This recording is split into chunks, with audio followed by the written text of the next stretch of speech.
bad rats of Rat-a-Tat. Cool cats and bad rats. I feel like that's a jazz band. Cool cats and bad rats. Do-ba-da-do-da-boo. Okay. Hello, everyone, and welcome back to the table. My name is Liz. And my name's Devon. And we are... BoardGameHype. Today we're actually going to be doing a review of Rat-a-Tat. But before we dive into the review, we just want you to know that this channel... Discovering games from a two-player perspective. I always mess that up, That's man. okay, that's why we're a team. We're a team. See? Two-player team. Two players. But anyways, let's dive right into Rat-a-Tat, and we hope you enjoy. Awesome. So Rat-a-Tat is by Game Right Games. It's 2 to 6 players, about 20 minutes, ages 6+. So this is a game actually kind of geared for kids, but we love it. Well, there is a little word in here about children developing a sense of strategy and skill. Well, it has some memory in it too. So yeah. So a little bit of flavor, I guess. Oh yeah, come on. Read us the flavor. The flavor. Read the flavor. Get rid of the rats and go for the cats. Nice. Perfect. In Rat-a-Tat, less is always better, and you want to go out with the lowest score. Can you remember the numbers on the other player's cards? Can you keep a poker face and notice when other players look really pleased? Sharpen your memory and your timing and have fun with cool cats and bad rats. Rat-a-Tat. Cool cats and bad rats. I feel like that's a jazz band. Cool cats and bad rats. Do-ba-da-do-da-boo. Okay. That was good. That was good. Thanks. Appreciate I that. feel like that was a really good little jam. So, do you want to tell us a little bit about how we set up for the game? Yes, sure. So, in Rat-a-Tat, what you're going to be doing is you're going to shuffle up the cards. That's what you got. You got cards. That's it. So, we shuffle up the cards, deal 4 to each player face down in front of them. And those are going to be shuffled in the deck. We just put them out here for demonstration purposes. So, each person's going to have 4 cards in front of them. And that's essentially the setup. Yeah, you're going to flip a card to start the discard pile. Yes, because in the game, just a basic how to play here. Yep. In the game, what you're going to be doing is you're going to be able to take that card, Yep, right? you can either take a card from the discard pile or take a card from the draw pile. And the goal of the game, like they said, is to get the lowest possible score. Yeah. So you are going to get to actually look at the outside 2 cards in your pile one time at the very beginning of the game. So this is where the memory comes in. And then at that point, if you're like, oh, this is a really good card, or oh, this is a really bad card, then, so like I have a 7, for example, for teaching purposes. At that point, I'd be like, yeah, I don't want to keep that. Oh, that's too So big. my goal would be to exchange it. Well, you're not going to replace a 7 with a 9. That would be a bad That would be very plan. smart. But I could risk it, and I'll take one from the top of the deck and discard this one. Spoiler alert, it's a 1, so that was a great choice. Yeah, because you get to see that one because you put it, Yes. drew it from Because the deck. otherwise it would be pure chaos. Right. So the other cool thing about Rat-a-Tat, and really the only other how to play thing you kind of need to know, is there are power cards, or what they're called. I've got the power. Exactly. So you can draw 2, pretty self-explanatory. You draw 1, either you use it, and then your turn is over, or you can Well, I got a 0. draw a second one. That's the best card. And then that's your draw 2. You can swap, so you swap a card from yours to your opponent's. Or you can peek, which lets you peek at 1 card. So those are wildly valuable as well. Otherwise, you just gameplay continues until someone feels they are ready, that they have the lowest score. So we use a knock in our house. So you're just gonna knock, knock, knock. Ding dong. And you say Rat-a-Tat at the end of your turn. Then everybody gets to go one more time, and then at that point, you're going to flip your cards over and reveal the scores. So let's just see what we got. So, And you're going to total up these numbers all together. yes. Not too bad for just... I was like, not too bad for literally just... We didn't set that up or anything. No, that was just a hand that was dealt. So yours would be 4, 5, 6, 7. 7 for me. 7, and mine would be 9, 10. 10, so that's actually very good for a start. Yeah, so that's a great first round. What you would do then is you mark it and you continue. You can either play to 100, you can set a number of rounds. We usually play 3 to 5 rounds based on how long we want to play. That's why I like this game so much, because you can set to whatever round you want. Like, if people are really not liking the game, play 3 rounds. Usually is what we do. Yeah. But people do really like the game, so we set it to like 5 rounds sometimes and continue And forward. this is definitely a game, we focus on 2-player perspectives, but you can absolutely play it more. We've played it with your whole family, because you introduced it to us from like a nostalgic... Yeah, my playing this game, right? So a little bit of backstory before we dive into the review. My grandparents actually taught me this a long time ago, and I don't know if this got reprinted or, I mean, it looked exactly like this, so it must have got reprinted with this. But yeah, they taught it to us when I was younger, and I was immediately hooked. And I saw this at Gen Con last year at the GameHype booth, and I was like, I should buy this. And I bought it, taught it to her, and now we teach it to everyone. Yeah, it's so much fun. Simple. So awesome. Let's dive into the review. Yes. Do you want to talk a little bit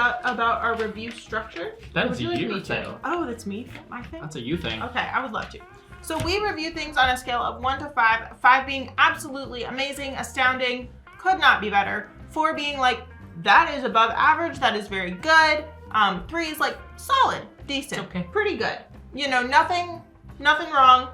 Just not above average. 2 is like, and then 1 is fell square, so it just means it's not a game for us, or the category just didn't rate very highly. We rate on 5 categories, and then we make an average score off of that. So yeah, so let's dive right into that first category, which is actually components and accessibility, and that is essentially how fast you can get it to the table, setup, tear down, what the components look like, etc. For me, since it's just a box with some cards, I gave it just a 3 because, I mean, it's an average game. There's nothing super crazy cool, nothing like really bad. I think the cards, they don't have my linen finish, but it's an older game and linen finish is very much a modern thing. Yes. So I give it a 3. Nice. I gave it a 4, simply because there is so much ease. Like this is so portable, so easy to get to the table, very affordable, and actually your instructions come in multiple languages. So kind of fun. She loves that. Way to be. I think that's so accessible It's though. really cool. Like, yeah.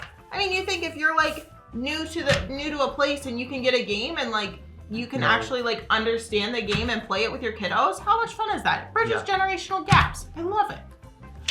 Yeah. I think honestly I could go up to a 4. I'll stay at 3. But I swayed you a little. Yeah, you did sway me a little bit. Good putt. I'd probably go over to 4, but let's go on to the next one. All right, so next one's gonna be theme and story. I rated this a 4. It's very clear. Like you're trying to keep the cats, get rid of the rats. That's the whole theme. That's the whole story. So 4. Cool. Yeah, I think for me, very much a 3 is not necessarily a bad thing, right? You know, No, a 3 is just like, it's an average game. So that's why a lot of my ratings reflect that. And so I gave it a 3 as well, just for theme and story, because there's not a whole lot to it, theme-wise, story-wise. There's cats and rats. You don't like the rats it's more in theme real life. than story. Yeah. And so I think I gave it a 3 because it could have been elevated a little bit better. For sure. And then we have artwork and graphic design. This I gave a 3 too. I felt like it's solid. It does the job.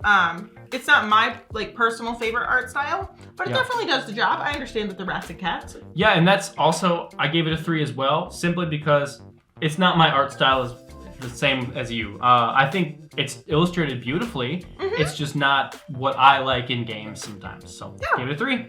Awesome, and then we'll move on to gameplay and mechanisms. So I actually rated this at a 3.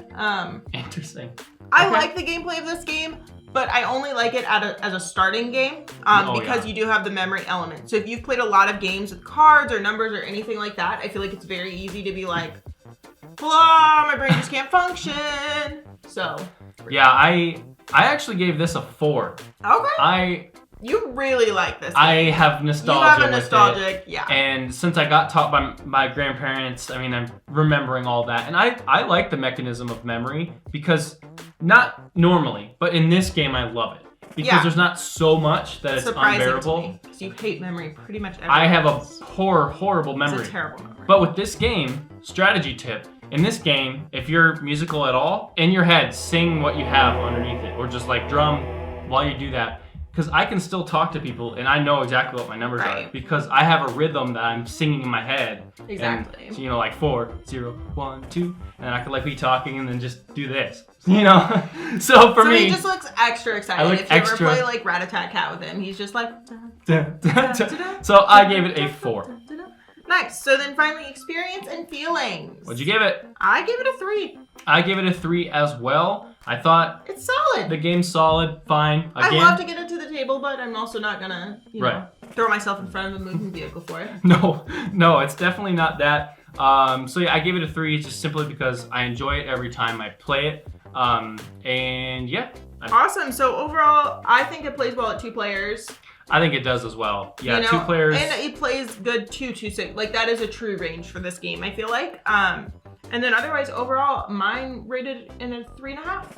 Yeah, I think with that 4, it would have pushed it up probably Yeah. to a 3.5. Are we going to round that up, I believe? Yeah, that's going to stay right in our liked it. Yeah, so that's going to round up. We're going to stay in that liked it category. So, final thoughts about Rat-a-Tat. I think it's a great game. It's a good family game. It's such a fun game to gift. I only play card games, or, you know, like, I only do this. This is a great way to get them into kind of a little bit of a different game. Yeah. Without... Yeah, I would definitely gift this to someone. It's one of those games where on the outside it doesn't look like it has a lot to it, but GameRype games have so much. They're so awesome. So I love this game. I mean, we're huge GameRype fans, though. We're huge We're a GameRype little fans. swayed. So that has been a review of Rat-a-Tat. We hope you enjoyed it. Do you have nostalgia with this game? If you do, leave a comment below why, or tell us a story about what you've done, where you've played, who you've played with. My name is Devon. And I'm Liz. And this is BoardGameHype. And we'll catch you on the flippity flip while we watch you chase those rats down.